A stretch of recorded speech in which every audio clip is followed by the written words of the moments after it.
Alright, this video is for section Q, the paintbrush holders. I'm just going to go in no particular order on this. This is one of the little, prototype of one of the little versions you may recognize from there. Like I said, it has this little clamp and, it's adjustable, so you can adjust the height of it, clear up to very tall level, and of course, that'll go into a bucket of paint, and hold your brush, at an appropriate level. But again, not crazy about this embodiment, but it is simple. That's the kind of nice thing about it. Like I said, this little clamp design, can be done in many different ways, but, it works. I just used an O-ring here, with a 3D printed part, a little thing sticking out of it to, hook your brush on. So, but it was simple. I didn't want to waste a lot of time on it, so I'm trying to get a patent on clamp design or anything.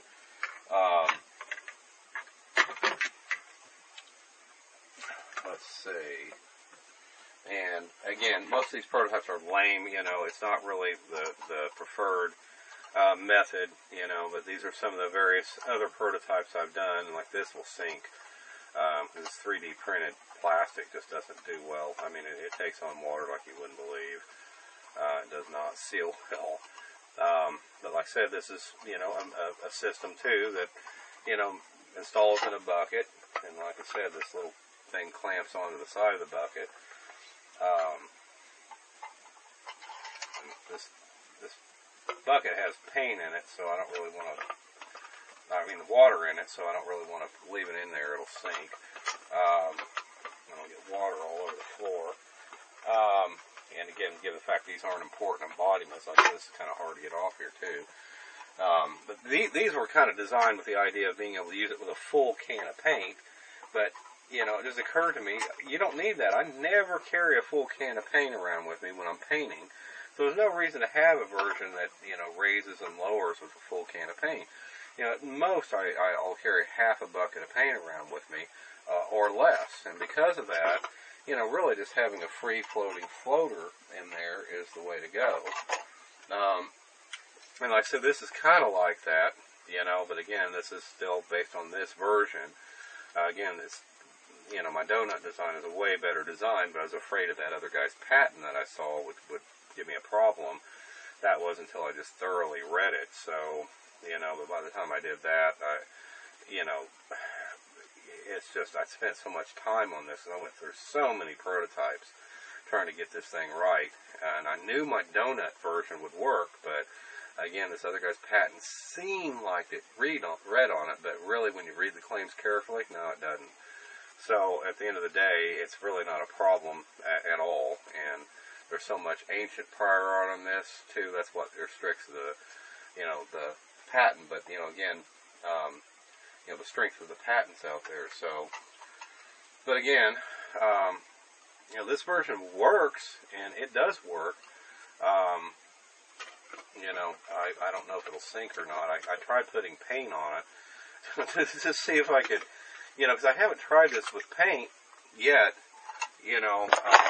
because I just got so burnt out on the whole process, honestly. But yeah, I need more water in here. The water's all evaporated out of the bucket. But the point is, it does actually work. And again, if it works in water, it'll definitely work in paint, because paint is about 1.4 times the density of water. So it'll float better. It'll be more buoyant and less inclined to tip than water. That's what I've been testing with water, and plus it just doesn't get paint all over the floor. I'm in my office, not in the shop here. So, but at the end of the day, like I said, these various versions of it that I've come up with, are really just a crude attempt. This is probably my favorite version of this, with an adjustable screen and everything. Something all over it. But, it has a separate one of these same clamps at the top, so this allows you to hang your paintbrush holder. Oh, that's where that went. I'm looking for that thing. But yeah, it, has a separate little thing here to hold your paintbrush holder in it. so it keeps it steady. But I was like, this is just ridiculous. Why am I trying to come up with something that works this way when I really just need something like my original idea, which just floats in there?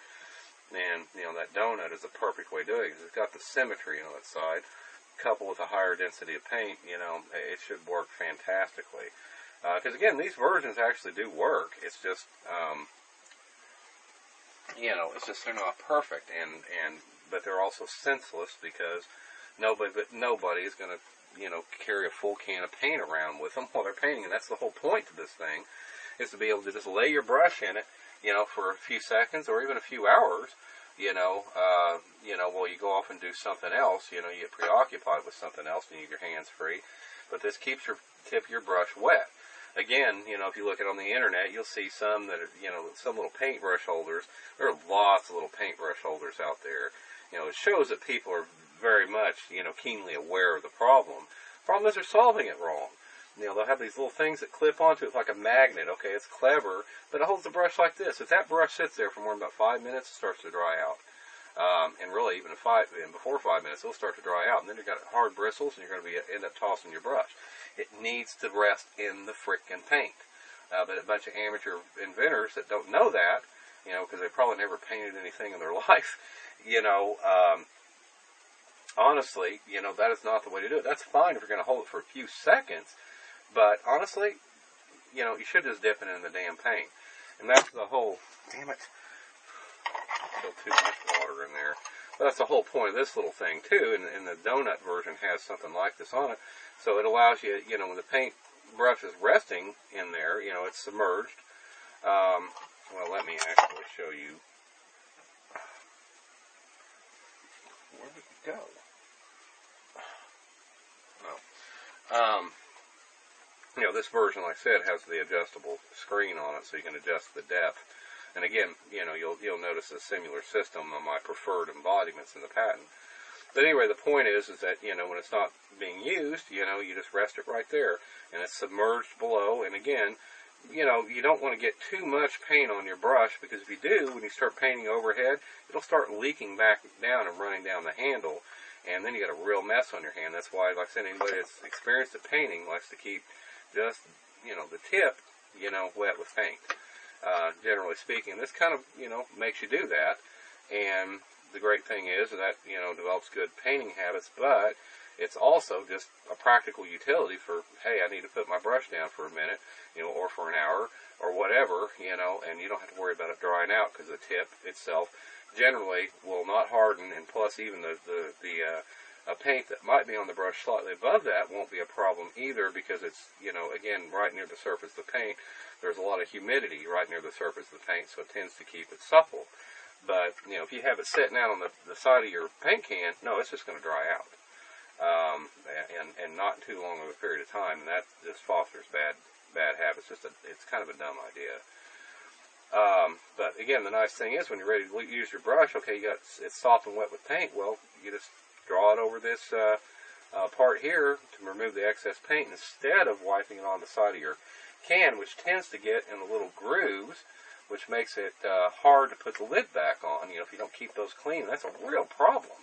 Because even if you try to keep these clean, eventually so much paint builds up in it, you can't really get the lid closed ever again. It doesn't take too long to have that happen. This will way cut down on that just by simply removing the excess paint off inside the can, and that way less of it's going to be, just kind of wasted too. So it's kind of got that little bonus going for it. But again, these aren't the best embodiments. The best embodiments are the ones I talk about. And I said I'd love to build one. I just don't have the resources, time or money-wise, to bother with it now. Which is a shame. I just got done doing a lot of painting, too. So, but, at the end of the day, there's nothing I can do about it right now. Maybe sometime. Because it's certainly something that I really want. It's something I really, really want. Because, again, that would be so convenient. And like I said, again, once the paint gets down to about the bottom, you can just remove the thing. Like I said, with a little version that has a metal hook on it, kind of, this one used to, I got this one over here that has, it's kind of like that. It's got a little metal hook on it, that you can grab to lift it out of the paint can. So this has, you know, an adjustable screen on it too, but it's kind of a crude way of doing it.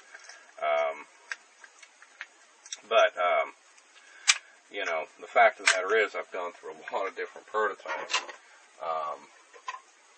You know, and like I said, here's another one of these that I hadn't dipped in paint yet or not. This is my showroom model because it looks good, with an alternative clamp design on it. So,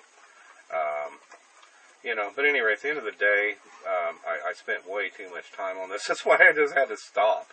Because I spent more time really trying to prototype this than any other product I developed here. Because I wanted one that bad. But it wasn't for a while that I finally realized that guy's patent was bogus. You know, that he was trying to do a paint strainer or something. And you know, if you look in your file, I should have links to some of these patents too. If there are any prior art I came across, you know, there should be links to the patents I found on Google patent, you know, the Google patent search or whatnot. So, in any event, the point is that, you know, this is a product that I think could, you know, really help a lot of people, you know, and I think it might sell quite well. But if nothing else, I think it would be a good, again, bonus product, you know. But like I said, too, though, when you take the version, the floating paintbrush, put the lid on it that I'm talking about, that'll make it sell like hotcakes. That's really the killer combination there, is that lid. Coupled with that, people instantly get it, you know, instantly. This, again, the paintbrush float, you know, I think a lot of people get and don't think it's clever enough. But when they see the lid on top of that, wow, that's gonna be the difference between, you know, selling, you know, maybe quite a few units and selling a whole hell of a lot of units. So, and then, like I said, the paint stirrer is a nice little bonus gift. So, I mean, I do think this is a standalone product, you know, with the embodiments we talked about in the previous video.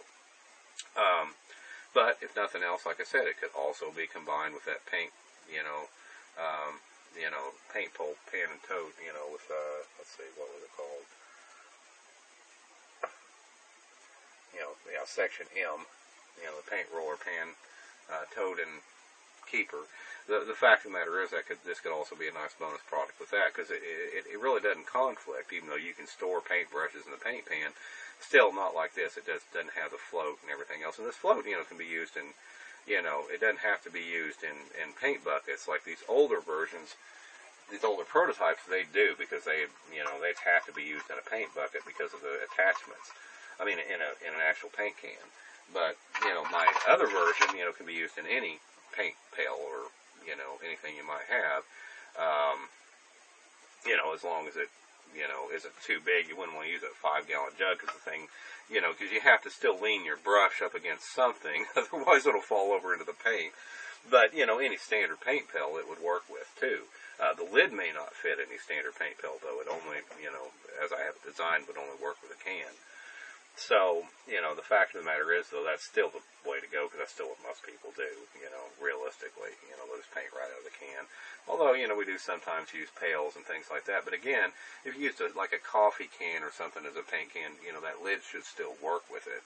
But it may not seal really well. So if you wanted to store your brush over the weekend or something, yeah, you want you know, a can, you know, again, with the lid having a bit of a foam seal or something around it, so it would, you know, prevent any excess moisture from leaking out. Even though you could probably get away with storing it overnight without a good seal, as long as it had an approximate seal on it. But at any rate, the point is that should give you some valuable insight, as much as I can do with the prototypes I have. So be sure to watch the Watch Me Last video.